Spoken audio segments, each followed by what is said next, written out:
শুনুন, আমাদের কথা না শুনলে আপনি পালিয়ে গিয়ে কোথায় বাঁচবেন? আমাদের পয়সায় আপনার মাইনে হচ্ছে, আপনার মাইনেটা 7% ইয়ে হচ্ছে আমাদের পয়সায়, আমরা কাস্টমার। চিল্লাবেন তো কি? 3 থেকে 4 মাস আমার টিডিএস কেটেছে, আমি স্টেটমেন্ট কেন দেন? ওই তো বলছেন আমি বলবো না হিন্দি, আমি ইংরেজি বলবো না। আপনাকে বাংলা এখানে কাজ করতে এসেছেন, বাংলা শিখতে হবে।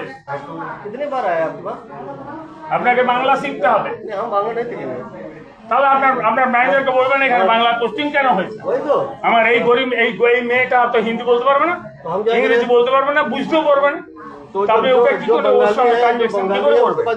बैंक ने भर्ती किया, हमारी गलती थोड़ी है भाई। बैंक ने भर्ती किया टीडीएस आज 3 থেকে 4 मास टीडीएस काटा হচ্ছে। আমার टैक्स कंसल्टेंट सुनिए साहब, सुनिए साहब, आप मेरे पास आए एक बार भी, आप मेरे पास आए एक बार भी, आते क्यों चिल्ला रहे? several times I have come, मेरे पास आए several times I came here, several times I claim for TDS. आप वहाँ जाके बैठिए, आपको भीड़ में आने की जरूरत नहीं है, आपको भीड़ में आने की। मैनेजर साहब है, आप मैनेजर साहब इसके लिए पैसा लगे क्या? मैनेजर साहब उनसे बात करिए ना, वहाँ जाके बैठिए बात करिए। मैनेजर मेरे बारे में साहब क्या होगा? শুনুন, লাভ এই হবে আমি ওখানে যাচ্ছি, আমার চাকরি मेरे पास यहाँ पे बैठ के সমস্ত স্টেটমেন্ট আমি নিয়ে নেবো। আমার ঠাকুরের 1 কোটি টাকা আপনার এখানে ফিক্সড ডিপোজিট আছে, আমি তুলে নেবো। দেখুন, আমি আপনার ব্যাংক থেকে এই জানুয়ারিতে সমস্ত তুলে নেবো, আমি সমস্ত তুলে নিয়ে আমি আপনার শুনুন আপনার ব্রাঞ্চে আমি নেতৃত্বে জানাচ্ছি যে আপনাদের বিহেভিয়ারের জন্য আমরা সমস্ত তুলে নেবো, টাকা তুলে নেবো। ব্যাংকের অভাব নেই। শুনুন, পাদ হচ্ছে ঘরে যেয়ে পা ধরে আসছে, আর আপনারা এখানে চোখ দেখাচ্ছেন না, ঘরে যে পা ধরে আসছে সমস্ত। চলুন স্যার, আমার ব্যাংকে চলুন।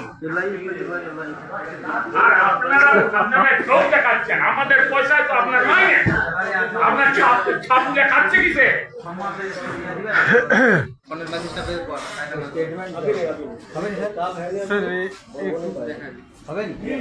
বাংলা বুঝতে পারে না, আর পারে না, কাটিয়ে কি করতে হবে?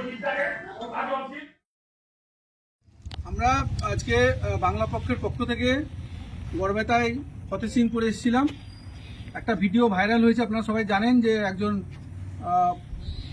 বিকাশ চন্দ্র রায় বলে একজন ভদ্রলোক এসেছিলেন, একজন বয়স্ক ভদ্রলোক। তাকে একজন হিন্দিভাষী অফিসার বাংলা ভাষায় পরিষেবা দিতে না চেয়ে অপমান করেছেন এবং বলেছেন আমি বাংলা শিখতে পারবো না, বাংলায় বলতে পারবো না, এভাবে আমাদের মাতৃভাষাকে অপমান করেছেন। তো আমরা এটা প্রতিবাদ করার জন্য আজকে এই ব্যাংকে এসেছিলাম। এসে আমরা ব্যাংকের ম্যানেজার ম্যাডামের সঙ্গে অনেকক্ষণ ধরে আমরা ব্যাপারটা নিয়ে কথা বলেছি যে আমরা বুঝিয়েছি যে হিন্দি আমাদের রাষ্ট্রভাষা নয়, ভারতের কোনো রাষ্ট্রভাষা নেই, এবং রিজার্ভ ব্যাংকের যে গাইডলাইন আছে মাতৃভাষায় পরিষেবা দেওয়ার জন্য, সেটা নিয়েও আমরা অনেকক্ষণ ধরে বুঝিয়েছি। তিনি আমাদের বক্তব্য শুনেছেন এবং উপরের উপরের যে ম্যানেজার আছেন, যারা দায়িত্বপ্রাপ্ত অফিসার আছেন, তার উপরে তাদেরকে সেটা পাঠাবেন বলে কথা দিয়েছেন। এবং আমাদের ডেপুটেশনটা আমরা আপনাদের দেখাচ্ছি, এটা আমরা আজকে জমা দিয়েছি।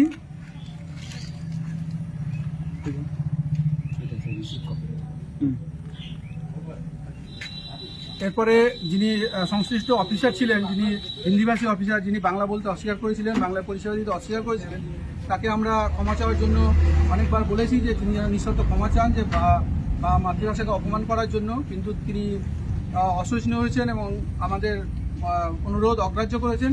তারপরে ব্যাংকের ম্যানেজার ম্যাডাম এবং অন্যান্য অফিসাররা তাকে অনেকক্ষণ বোঝানোর পরে তিনি খুব বাজেভাবে মেনে নিতে রাজি হয়েছেন। এবং আমরা তাকে তারপরে বলেছি যে এখানে যদি গ্রাহকরা এরপর অসন্তুষ্ট হন তার উপর, তাহলে কিন্তু আমাদের তখন আর কিছু করার থাকবে না। বাঙালি জাতি যদি তার উপর অসন্তুষ্ট হয়, সে অসন্তোষের কোনো রকম প্রকাশ ঘটে তার উপর, সেই জন্য আমরা বাংলা পক্ষ থেকে কোনো রকম দায়ী থাকবো না।